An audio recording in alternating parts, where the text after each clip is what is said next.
네, 오늘 말씀의 제목은 내 영혼아 여호와를 송축하라라는 제목입니다. 오늘 다윗의 시편인데요. 오늘 시편이 찬양시 또는 예배 감사시로 분류되어 있습니다. 우리가 하나님을 찬양할 때 또 예배하면서 하나님께 영광을 올려드릴 때 이 찬양을 많이 불렀던 것 같습니다. 오늘 다윗은 시편 103편 전체를 통해서 우리가 하나님을 송축해야 되는 이유에 대해서 아주 자세하게 설명해 놓고 있습니다. 아주 논리적이에요. 어떻게 설명하고 있냐면 먼저 하나님이 어떤 분이신가라고 소개합니다. 아주 길게. 하나님은 어떤 분이신가?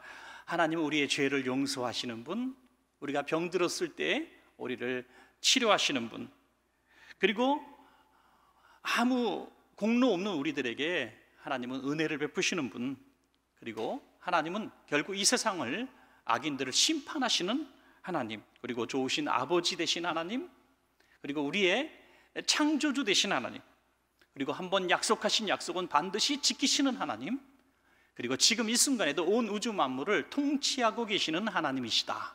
이렇게 하나님을 아주 길고 자세하게 설명해 놓고 있습니다. 그 하나님의 존엄 앞에서 우리가 두려움을 갖게 되죠. 그리고 또 다윗은 후반부에 들어서 그러면 사람은 누군가, 인간은 누구인가라고 설명해 놓고 있어요. 인간은 아주 단순하게 설명하고 있습니다. 인간은 창조주 하나님이 지으신 피조물이다. 피조물이 뭡니까? 하나님의 손으로 지으신 바 된 백성이라는 것이죠. 그리고 이 피조물 된 우리 인간은 흙으로 지어졌기 때문에 아주 유한한 시간을 살아가고 있고 또 너무나 연약하기 짝이 없는 존재라는 것이죠. 여러분, 다윗이 이렇게 103편을 통해서 하나님이 어떤 분이신가, 그리고 인간은 어떤 존재인가를 설명해 놓고 있는 이유는 뭡니까? 우리 인간들은, 인생들은 하나님을 송축해야만 살아갈 수 있는 존재라는 것이죠. 하나님의 은혜를 입으려면 하나님을 송축하며 살아가야 한다는 것입니다. 우리가 영원히 살 것처럼, 모든 것을 할 수 있는 것처럼, 하나님 없이 살아갈 수 있는 존재인 것처럼 그렇게 살아가서는 절대로 안 된다는 것이죠. 시편 103편 1절에서 이렇게 말씀하고 있습니다. 내 영혼아 여호와를 송축하라. 내 속에 있는 것들아 다 그의 거룩한 이름을 송축하라 말씀하고 있습니다. 여기 송축이라고 하는 것은 조금 표현이 다르게 해석이 되어 있죠. 우리가 보통 찬송, 노래, 찬양 이렇게 하는데 송축이라고 했습니다. 이 송축의 개념은 이 안에서부터 다 본질적으로 끌어내어서 속에 있는 모든 것들을 진실로 하나님을 찬양하는 것이 송축이라 이렇게 했습니다. 진실된. 그래서 오늘 이렇게 말씀하고 있죠. 내 속에 있는 것들아. 우리 입술로만 노래하고 찬양하는 게 아니라 내 마음속 깊이 있는 모든 것들을 전인격적으로 드러내서 하나님 정말 감사합니다 하고 하나님을 찬양하라는 것이죠. 여러분, 때로는 우리가 찬양을 할 때도 내 속에 있는 거 다 끌어가지고 찬양하지 못할 때가 참 많이 있죠. 그냥 입술은 찬양하는데 생각은 전혀 오늘 내가 불을 끄고 나왔나, 에어컨 끄고 나왔나 이런 생각할 때가 참 많이 있어요. 그거는 내 속에 있는 것들을 다 끌어내서 찬양하는 것은 절대 아닐 겁니다. 영혼의 찬양이라고 할 수 있죠. 내 속에 있는 것들 다 끌어내서 하나님을 찬양하는 그 찬양은 입술의 찬양이 아니라 어떻게 보면 영혼의 찬양이라고 할 수 있어요. 초대받아서 식사를 하는데 반찬을 여러 가지 놨어요. 갈비찜도 넣고 조기도 넣고 막 좋아하는 반찬들을 많이 놨다고 합시다. 갑자기 식사 중간에 음식 준비하신 분이 목사님, 저 갈비찜 맛있죠? 그랬어요. 그래서 제가 네, 정말 맛있는데요? 그랬더니 제가 대답하고 나서 정말 미안했어요. 갈비찜은 아직 손을 안 댔었거든요. 이게 무슨 말이냐면 영혼 없는 말이라 그래요. 영혼 없는 말. 애들이 많이 그러더라고요. 아빠 나 어때? 나 오늘 머리 깎았는데 어때? 이 옷 어때? 예뻐. 테레비 보니까 좀 비켜라. 그게 영혼 없는 말이라 그러잖아요. 우리가 하나님을 대해서 찬양할 때도 이렇게 영혼 없는 찬양할 때가 많이 있다는 것입니다. 그러나 여기서 여호와를 송축하라는 것은 내 영혼을 다 끌어모아서 영이신 하나님을 찬양하라는 것이죠. 오늘 이 본문을 통해서 같이 은혜를 나누면서 우리가 다윗이 이렇게 설명한 그 설명을 가지고 우리가 여호와 하나님을 내 속에 있는 것들 다 끌어서 영혼을 담아서 찬양해야 되는 이유 세 가지만, 오늘 읽으신 본문을 중심으로 세 가지만 생각하면서 오늘 우리의 찬양이 송축으로 바뀌시기를 간절히 소원합니다. 자, 첫 번째로 모든 죄악을 용서하시는 하나님을 송축하라 라고 말씀하고 있습니다. 시편 103편 3절부터 4절까지를 미리 한번 읽겠습니다. 그가 내 모든 죄악을 사하시며 내 모든 병을 고치시며 내 생명을 파멸해서 속량하시고 인자와 긍휼로 관을 씌우시며, 특별히 이 첫 부분이죠. 내 모든 죄악을 사하시며. 여러분, 우리가 여호와 하나님을 송축해야 될 가장 기본적이고 가장 큰 이유가 바로 우리의 죄악을 사하셨기 때문이다. 여러분, 우리가 하나님으로부터 입은 이 은혜 중에 가장 큰 은혜는 구원의 은혜인 줄로 믿으시기 바랍니다. 이것이 변하면 안 돼요. 여러분, 신앙생활 처음 시작해서부터 주님 만나는 날까지 우리는 이걸 절대로 이 개념을 잃어버리면 안 돼요. 우리가 최고 큰 복이 바로 구원의 은혜라는 거죠. 우리가 부자가 되는 것도 은혜 될 수 있고, 건강을 회복하는 것도 은혜일 수 있고, 승진하고 잘 되는 것도, 행복하게 사는 것도 은혜일 수 있겠지만, 우리가 하나님을 믿고 가장 큰 복을 받은 것은 바로 죄와 사망의 권세에서 눌려 살다가 멸망받을 수밖에 없었던 우리가 예수님의 보배로운 피로 인하여 죄사함 얻고 천국의 백성, 하나님의 자녀가 된 것이, 이 구원의 은혜 받은 것이 비교할 수 없는, 하나님을 송축해야 되는 큰 은혜인 것입니다. 병상에 누워서도 하나님을 송축해야 되고, 장례식장에서도 하나님을 송축해야 되고, 부도난 회사 앞에서도 하나님을 송축해야 될 이유가 여기 있습니다. 여러분, 얼마나 귀한 일입니까? 다윗은 자신이 이 시편 103편을 기록하면서 자신의 과거를 아마 생각했는지도 모르겠습니다. 다윗이 하나님을 송축할 수 없었던 기간도 있었죠. 그것은 심각한 죄의식에 사로잡혀 있을 시간들이었습니다. 평안할 때 왕궁을 거닐다가 목욕하는 이웃집 여인을 탐하게 되고 왕궁으로 끌어들여서 범하죠. 그가 자기의 충성된 장군 우리아의 아내였던 것을 알았지만 그는 그런 욕정을 못 이기고 참 부끄러운 짓을 저지르게 됩니다. 나중에 이 밧세바가 임신한 사실을 알고 우리아 장군을 전장터에서 불러요. 그래서 같이 집에서 지내게 하고 마치 자신의 아기가 되는 것처럼 속이려고 했지만은, 이 우리아 장군이 얼마나 충성스러운 장군입니까? 나의 부하 장수들은, 또 병사들은 전쟁터에서 그냥 길에서 자는데 나는 집에서 편하게 잘 수 없습니다 하고 집 문 앞에서 자는 거예요. 그리고 다시 전장터로 나갑니다. 그래서 다윗이 한 이런 악한 행위는 뭡니까? 전장터에서 일부러 죽게 하는 것입니다. 적진 깊숙이 두고 적의 칼에 간접 살인을 죽게 만드는 간접 살인을 저지르게 되죠. 그가 이 죄의식을 속에 품고 살아가면서 하나님을 예배하는 순간들이 얼마나 힘들었을까요, 여러분? 이 다윗은 끊임없이 하나님을 예배하는 삶을 살았던 사람, 그러면서 하나님을 계속 찬양하고 예배드리고 이런 삶을 살면서 그 안에서 얼마나 요동을 쳤을까요? 나는 죄인이야, 나는 죄인이야, 내가 지금 예배드리고 있지만, 내가 지금 찬양하고 있지만 너는 이중인격자야, 너는 위선자야. 얼마나 스스로 이런 죄책감에 시달렸겠습니까? 그러다 나단 선지자가 이 죄를 지적할 때 그는 그 순간에 엎드려서 자신의 죄악을 고백하고 하나님께 용서를 구하는 모습을 볼 수 있죠. 그가 평소에 이 죄책감을 안고 살지 않았다면 아마 나단 선지자가 지적했을 때 그렇게 신속하게 회개하지는 않았을 겁니다. 오히려 얼굴이 빨개지고 죄를 덮기에 급급했을 겁니다. 그러나 오랫동안 죄책감에 시달렸다는 증거가 뭡니까? 바로 그 자리에서 즉시로 죄를 고백했다는 것이죠. 여러분, 정신적으로 큰 고통을 겪었고 또 육신적으로도 굉장히 파리해져 갔을 것이다, 이렇게 생각을 합니다. 죄는 우리를 이 파멸로 이끌어갑니다. 결국에는 파멸로 이끌어. 시편 103편 4절에 이렇게 말씀하고 있습니다. 내 생명을 파멸해서 속량하시고 인자와 긍휼로 관을 씌우시며. 분명히 자신의 죄로 인해서 파멸의 웅덩이, 파멸이라고 하는 것은 무덤이란 뜻이거든요. 구덩이, 무덤, 완전히 죽은 상태를 파멸이라 그럽니다. 끝났다는 것이죠. 소망이 없다는 것입니다.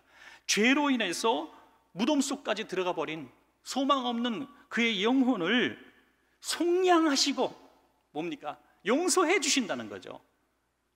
용서해 주시고 인자와 긍휼로 오히려 관을 씌워서 주신다. 이거는 더 대단한 반전이 아닐 수 없습니다. 여러분, 우리도 때로는 죄책감을 가진 채로 하나님을 예배하고 찬양도 할 때가 있어요. 그때 다윗의 이 마음이 어땠을까 우리가 한번 생각해 볼 수 있습니다. 한 가지 생각하는 것은요, 죄를 지었다는 것과 죄책감에 시달린다는 것은 좀 다른 개념인 것 같아요. 어떤 사람은 수없이 많은 죄를 짓고도 죄책감에 시달리지 않습니다. 그러나 어떤 분은 남들이 볼 때 비교적 의인처럼 살았는데도 불구하고 나는 죄인이에요 라는 죄책감에 시달리는 분들을 보게 되죠. 죄의 문제는 자각의 문제가 아니라는 거예요. 내가 죄인이 아니라고 생각해도 죄가 없는 게 아니라는 거예요. 또 내가 죄인입니다라고 고백했다고 해서 꼭 그가 죄가 있는 것이 아니에요. 죄의 문제의 가장 중요한 결론은 뭐냐면 내가 죄를 자각하든지 자각하지 못했든지 죄 사함의 은혜를 입는 것이 중요하다는 것입니다. 그래서 어떤 분은 기도할 때 그렇게 기도하죠. 아주 지혜롭게 기도하는 것 같기도 해요. 하나님, 오늘 내가 기도하는데, 회개하는데 내가 기억하고 있던 깨닫지 못하던 내가 죄가 있으면 내가 고백하지 않은 죄까지도, 생각나지 않는 죄도 주님 용서해 주세요. 이렇게 기도하는 거, 자각된 죄가 아니라 할지라도 나를 죄의 파멸에서 구원해 달라는 그런 지혜로운 기도가 아닌가, 한편은 그렇게 생각하기도 합니다. 우리는 어리석어서 내가 죄인인지조차 모르고 살아갈 때가 참 많이 있는 거예요. 그래서 나단 선지자의 책망이 바로 죄의 자각을 일으켰고 신속한 회개로 나아갔던 것이죠. 미국의 부흥사였던 찰스 피니 목사님이 어느 날 이 본문을 가지고 설교를 했답니다. 그 아들 예수의 피가 우리의 모든 죄를 다 깨끗하게 하십니다. 예수님의 보혈이 바로 우리의 죄를 사하는 능력이 있습니다라고 설교를 했더니 심각한 표정의 어떤 사람이 예배 후에 피니 목사님을 찾아왔습니다. 그리고 자신의 사업장으로 안내하는 겁니다. 근데 그 사람은 아주 지역에서 아주 못되기로 소문난 사람이었다는 거예요. 그래서 그와 함께 그의 사업장으로 가는 목사님을 사람들이 막 만류했다는 겁니다. 목사님 따라가지 마세요. 어떤 해를 입을지도 모릅니다. 저 사람 아주 나쁜 사람이에요. 그래서 목사님 그냥 따라갔습니다. 따라갔더니 술집으로 데리고 들어가는 겁니다. 술집에 데리고 들어갔는데 이 술집이 바로 자기의 사업장이었습니다. 목사님, 이건 제가 운영하는 술집입니다. 이 지역에서 가장 술을 정말 많이 팔고 또 저는 이 술을 많이 팔기 위해서 아주 갖은 사업수단을 발휘해서 이곳에서 들어올 때는 멀쩡하게 들어와도 나갈 때는 다 술 취해서 나가게 만드는 방법이 있습니다. 그리고 술 취해서 나가다가 요 앞에 철로길에서 여러 명 술 취해서 사건 사고로 죽기도 많이 했습니다. 내가 참 큰 죄를 저질렀는데 이 죄도 정말 용서받을 수 있습니까? 피니 목사님이 얘기합니다. 성경에 있는 대로 나는 믿을 뿐입니다. 예수의 피가 모든 죄를 사하십니다. 그래도 저는 안 될 것 같아요. 저는 옆에 도박장도 운영하고 있습니다. 이 도박장을 통해서 이 지역의 수많은 사람들이 가정 파탄나고 자살을 하고 많은 사람이 고통을 받았는데 이렇게 끔찍한 죄를 저질렀는데 나도 정말 구원받을 수 있습니까? 나는 그 정도가 아닙니다. 제가 재혼을 했는데 아내가 딸을 데리고 들어왔습니다. 근데 저는 아내와 딸을 무지막지하게 수차례 폭행을 하며 지내왔습니다. 이래도 저는 구원받을 수 있습니까? 끊임없이 자기의 죄를 계속 얘기하면서 반복적으로 묻습니다. 그래도 나 같은 죄인도 구원받을 수 있습니까? 피니 목사님이 이때 이 얘기를 듣고 눈물을 흘렸대요. 눈물을 흘리면서 너무 화가 나서 속마음은 이랬던 거예요. 하나님, 이런 사람은 용서해 주지 마세요. 목사님이 듣기에 너무 화가 났어요. 그래서 이런 말을 했대요. 내가 여러 명의 죄의 고백을 들었지만 당신같이 악한 사람은 내가 처음 봤다고. 당신같이 악한 사람 내가 처음 봤습니다. 그러나 저는 성경대로 믿습니다. 예수님의 보혈이 어떠한 죄도 사하시는 능력이 있습니다. 그때야 비로소 이분이 무릎을 그 자리에서 꿇더랍니다. 그리고 고백을 하고 그 이후로 술집과 도박장을 청산을 했습니다. 그리고 소문난 크리스찬으로 변화된 줄로 믿으시기 바랍니다. 여러분, 얼마나 귀합니까? 세상 그 무언 어떤 철학과 선생님과 어떤 가르침과 어떤 고뇌와 왜 어떤 수련들이 사람을 이렇게 바꿀 수 있습니까? 이 세계에서 최고의 발명품 중에 하나가 뭐 지우개라 그러잖아요. 지우개, 오래전에 들으셨습니다만은 있는 걸 다시 지워서 새롭게 쓴다는 건 대단한 발명품이라는 거예요. 여러분, 예수님의 보혈이 우리의 죄악을 사하시는 지우개인 줄로 믿습니다. 여러분, 어떠한 죄의 의식과 고민으로 지금 나 같은 건 힘들 거야, 나는 파멸에 빠졌어, 난 끝이야 라는 그런 생각을 할지라도 여러분, 그대로 있는 그 자리에서 여호와 하나님을 송축해 보십시오. 여호와 하나님은 용서하시는 하나님이라고 다윗은 고백했습니다. 치료하시는 하나님이라고 고백했습니다. 그러므로 여호와 하나님을 송축할 때에 예수님의 그 강하신 보혈의 능력으로 여러분, 우리가 지은 모든 죄악이 다 사하여지고 구원의 기쁨의 송축으로 우리가 하나님을 영화롭게 하게 될 줄로 믿습니다. 자, 두 번째로 모든 병을 고치시는 하나님을 송축하라 라고 했습니다. 시편 103편 3절에 한 부분을 보시면 내 모든 병을 고치시며 라고 했습니다. 오늘 본문에서는요, 우리 함께 바로 전 부분에서 읽었습니다마는 죄사함과 병고침을 이렇게 연결해서 하나로 묶어서 말씀하고 있거든요. 전체적으로 성경 전체가 그렇게 말씀한 적은 별로 많지 않지만은 이 죄사함과 병고침을 연결해서 이렇게 다윗은 고백하고 있습니다. 자신의 경험이겠죠. 그 끔찍한 고뇌와 불면증과 죄의식 가운데 아주 초췌해져 갔던 그가 파멸에서 죄사함의 은혜로 구원받았을 때 영혼만 행복해진 것이 아니라 그의 육신도 강건함을 회복했기 때문에 오늘 이렇게 고백했을 것이라고 생각을 합니다. 성경에 예수님 당시에도 그런 사건들이 많이 기록되어 있죠. 한 중풍병자를 네 사람이 침대채 들고 와서 예수님 발 앞에 눕혀드렸을 때에 예수님이 그를 치료하시면서 하신 말씀이 누가복음 5장 20절입니다. 예수께서 그들의 믿음을 보시고 이르시되 이 사람아, 내 죄사함을 받았느니라. 내 죄사함을 받았느니라 라고 말씀하실 때 그가 일어나서 걸어 나갔던 것입니다. 또 38년 된 병자가 베데스다 못가에 누워 있을 때에 예수님이 그에게 요한복음 5장 14절에 말씀합니다. 그 후에 예수께서 성전에서 그 사람을 만나 이르시되, 치료하신 이후죠, 보라 내가 나았으니 더 심한 것이 생기지 않게 다시는 죄를 범하지 말라. 죄와 이 질병의 상관관계를 말씀하고 있습니다. 용서받은 것과 영원히 치료받는 것은 다른 개념이죠. 지금 이 치료받은 것은 용서해 주셨기 때문에 치료받은 것이죠. 현장에서 가늠하다가 붙잡힌 여인이 돌 맞아 죽게 되었을 때 예수님이 그냥 막아주신 게 아닙니다. 나도 너를 정죄하지 아니하노니 용서해 주셨다는 거예요, 예수님이. 그리고 다시는 죄를 범하지 말라 하시니라. 지금 이 위기에서 질병에서 치료받고 고침받고 살아날 수 있었던 것은 죄사함의 은혜가 연결되어 있었다는 것입니다. 다윗이 블레셋 장수를 이기고 이스라엘의 국국 영웅이 되었을 때에 멀쩡하던 사울 왕이 갑자기 정신적으로 육체적으로 병에 걸립니다. 아니, 나라가 구원받고 나라에 유명한 장군이 생기고 든든한 사위가 생겼는데 왜 갑자기 병에 걸립니까? 질투심이죠.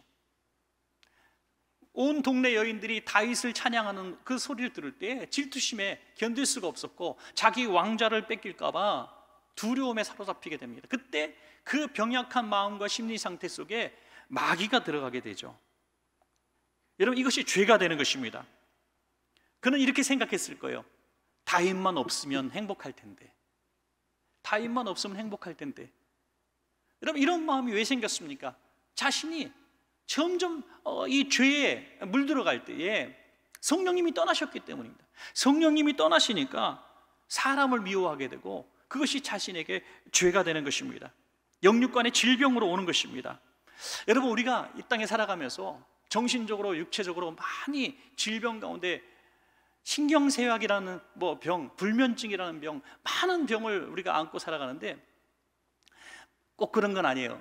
꼭 의학적으로 결부시킬 생각은 없습니다만은 상당히 많은 현대인의 질병 중에 이유 중에 하나는 바로 누구 때문에, 무엇 때문에라는 이 비판과 미움과 원망 속에 생긴 병이 아닌가. 여러분 가만히 생각해 보세요. 나 회사 가기 싫어요. 이유가 뭐야? 아유, 그냥 우리 과장님 때문에 회사 다니기 싫어요.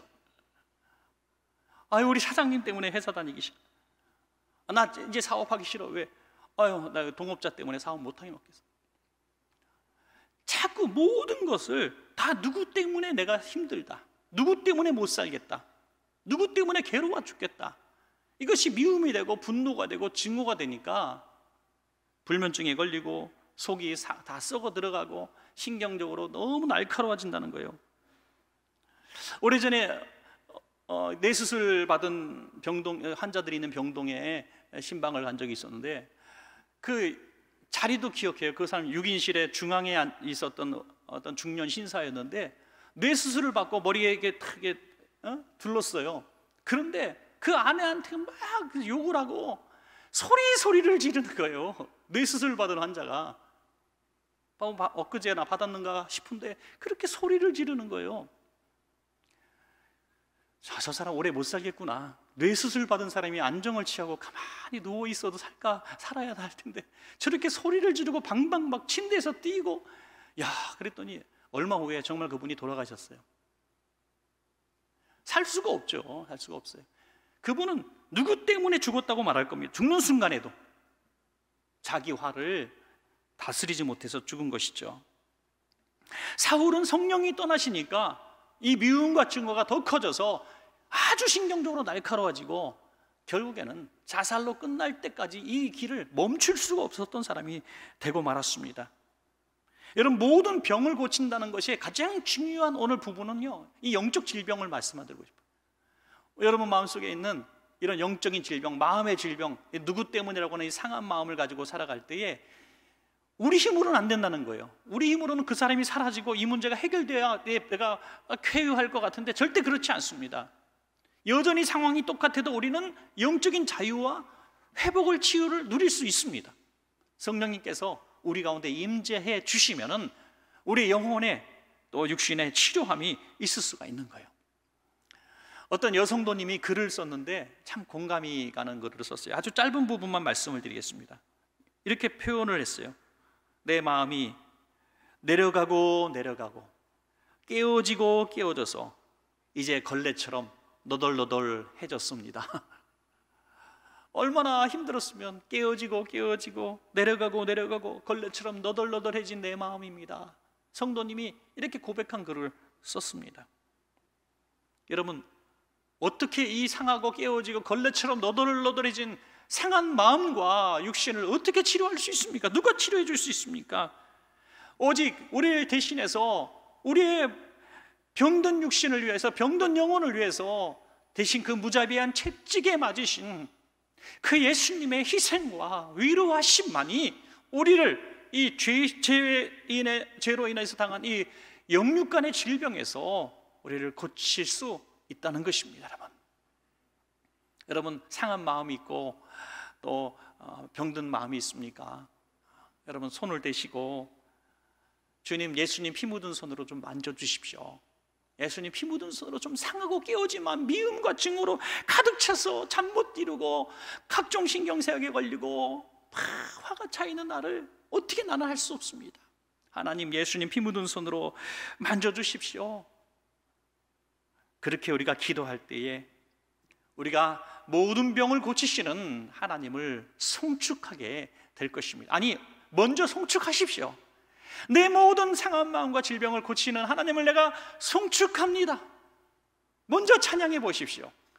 그 송축을 통해서 하나님의 피 묻은 손이 우리를 상한 마음과 병든 육신을 고치실 줄로 믿습니다. 자, 마지막 세 번째로 모든 소원을 만족하게 하시는 하나님을 송축하라 라고 했습니다. 시편 103편 5절입니다.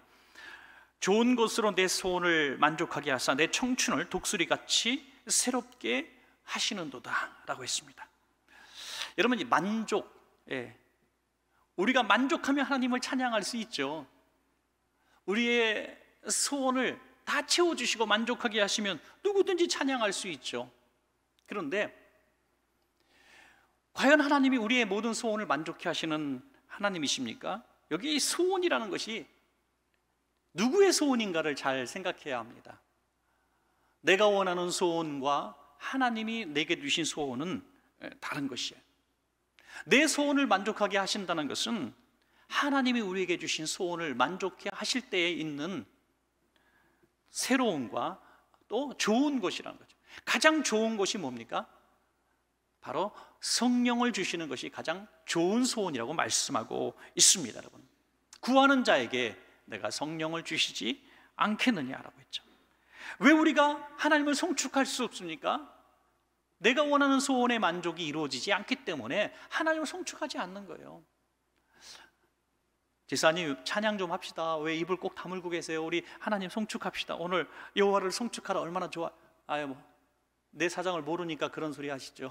내가 지금 찬양할 마음이 들겠습니까? 지금 내가 지금 환경이 되는 게 하나도 없는데, 나처럼 불행한 사람이 없는데, 나처럼 되는 일이 하나도 없는 사람이 없는데, 세상은 코로나로 이렇게 고통받고 정말 마음에 드는 정치인도 하나도 없고 경제적으로 너무 가게가 안 되고 정말 내가 가정 식구들도 마음에 안 들고 애들도 마음에 안 들고 교회도 마음에 안 들고 내가 나도 마음에 안 드는데 찬양이 어떻게 나옵니까? 세상 모든 사람이 자기 만족을 찾아서 살기 때문에 하나님을 송축할 수가 없는 것입니다. 우리가 마음에 공허하고 만족을 채울 수 없는 이유는 채울 수 없는 소원을 가졌기 때문이죠. 여러분, 물질 소원을 가져봅시다. 물질이 어느 정도 되어야 만족하시겠습니까? 하나님을 송축하시겠어요? 얼마 정도 돈 주시면 하나님을 송축하시겠어요? 우리 집사님 한 100억 드리면 하나님을 찬양하시겠어요? 얼마나 건강해지면 하나님을 찬양하시겠습니까? 지금 간신히 아프시다가 이제 산책 좀 하는 정도 됐는데 얼마나 더 건강해지면 하나님을 찬양하시겠습니까? 얼마나 더 높은 자리까지 올라가면 하나님을 찬양하시겠습니까? 전에는 이 회사 입사만 하게 해주세요 라고 하나님을 마음껏 찬양하게 됐는데 이제 과장되고 부장되고 했는데 이제는 이사 자리가 탐나십니까? 여러분, 어느 정도까지 승진해야 하나님을 찬양하시겠습니까? 이런 우리의 소원은 아무리 채워져도 우리는 공허할 것이고요, 이 소원이 채워진 것을 통해서 하나님을 송축할 날은 절대 오지 않을 것입니다. 언제 하나님을 송축해야 되는가? 바로 성령으로 채워지는 순간 하나님을 송축할 수가 있는 것입니다. 성령으로 내가 가득 차게 되는 순간 하나님을 송축하게 돼요. 우리가 세상의 만족과 세상의 내가 소원을 가지고 하나님을 송축하겠다는 사람들에게 골로새서에서 아주 귀한 조언을 해주고 있습니다. 골로새서 2장 8절과 8절부터 10절입니다. 누가 철학과 헛된 속임수로 너희를 사로잡을까 주의하라. 이것은 사람의 전통과 세상의 초등 학문을 따름이요 그리스도를 따름이 아니니라. 그 안에는 신성의 모든 충만이 육체로 거하시고 너희도 그 안에서 충만하여졌으니 그는 모든 통치자와 권세의 머리시라. 단순하게 그러니까 긴 게 설명드릴 수 없으니까 단순하게 말씀드리면, 세상에서 야 이렇게 하면 행복해질까, 이렇게 하면 성공적으로 살 거야, 이렇게 우리에게 그렇게 조언하는 많은 사람들이 있고요, 또 세상의 어떤 지식과 세상의 어떤 만족을 가지고 우리가 이렇게 살면 행복할 것이라고 많은 것들을 준다는 거예요. 그러나 그건 다 헛된 일이라는 거예요. 속임수라는 거예요. 그것으로는 우리의 이 인생의 공허함을 채울 수가 없다는 거예요. 우리의 인생의 공허함을 채우고 진정한 만족을 줄 수 있는 분은 오직 하나님 한 분밖에 없다는 것을 말씀하고 있는 것입니다, 여러분. 그래서 찬양도 있잖아요. 주님 한 분만으로 만족하겠네. 여러분, 그렇습니다. 우리의 모든 소원이 만족되어질 때 하나님을 송축하겠다 하는 분들은 이 내 소원의 개념을 이렇게 바꾸십시오. 내가 원했던 성공과 물질과 어떤 자랑거리들이 아니라 이 소원을 하나님이 기뻐하시는 소원으로 한번 채워보십시오. 성령님으로 한번 채워보십시오. 그러면 언제 송축할 수 있는가? 바로 지금 송축할 수가 있는 것입니다, 여러분. 그럴 때 우리는 전에 없었던 놀라운 활력과 생애의 어떤 활력을 찾게 되는데요, 독수리처럼 우리가 일어난다는 거예요. 독수리처럼, 정말 독수리처럼. 이사야 40장 31절에 오직 여호와를 앙망하는 자는 새 힘을 얻으리니 독수리가 날개치며 올라간 같을 것이요 다른 박질하여도 곤비하지 아니하겠고 걸어가도 피곤하지 아니하리로다. 아멘. 여러분, 우리 원청교회 성도님들, 여전히 세상적으로 만족하지 못해도 성령님이 내 안에 강하게 임재하여 주시고 성령께서 우리에게 소원을 주신다면은 우리는 큰 소리로 송축할 수 있게 되고, 우리가 하나님을 그렇게 송축하는 순간 세상에 어떤 것이 채워져도 내가 만족하지도 못했고 또 행복하지도 못했던 우리들이 독수리처럼 막 올라간다는 거예요. 막 너무 신이 난다는 거예요. 너무 행복해진다는 거예요. 집사님, 왜 이렇게 오늘 좋은 일이 있으세요? 왜 이렇게 행복하세요? 얼굴이 왜 이렇게 밝으세요? 아니요, 그냥요. 집안에 뭐 좋은 일이 있어요? 아니요, 요즘 집안일 별로 좋은 게 없는데, 월급도 줄고 가게도 잘 안 되고 몸도 요즘 많이 아파서 교회 나오는 것도 힘들어요. 근데 왜 이렇게 기쁘세요? 몰라요, 왜 이렇게 기쁜지. 그래서 나는 계속 하나님을 찬양합니다. 버스 타고 오시면서도 하나님을 막 버스 안에서 찬양하다가, 이어폰 끼고 노래하지 마세요. 웬만하면 너무 크게 해갖고 사람들이 다 쳐다봐요. 그래갖고 막 찬양도 하게 되고, 여러분, 그렇게 우리 마음속에 하나님을 막 길을 가다가도 찬양하고 일을 하다가도 찬양하고 막 찬양하고 싶어서 견딜 수 없는 이런 마음들, 과연 세상의 만족 때문에 그럽니까? 아니라는 거예요. 성령께서 내 안에 기쁨을 주시고 내 안에 소원을 막 부어주시니까 너무 행복해서 찬양하게 되는 것입니다. 여러분, 말씀을 이제 맺겠습니다. 시편 103편 2절입니다. 우리 한번 같이 읽어볼까요? 시편 103편 2절입니다. 시작.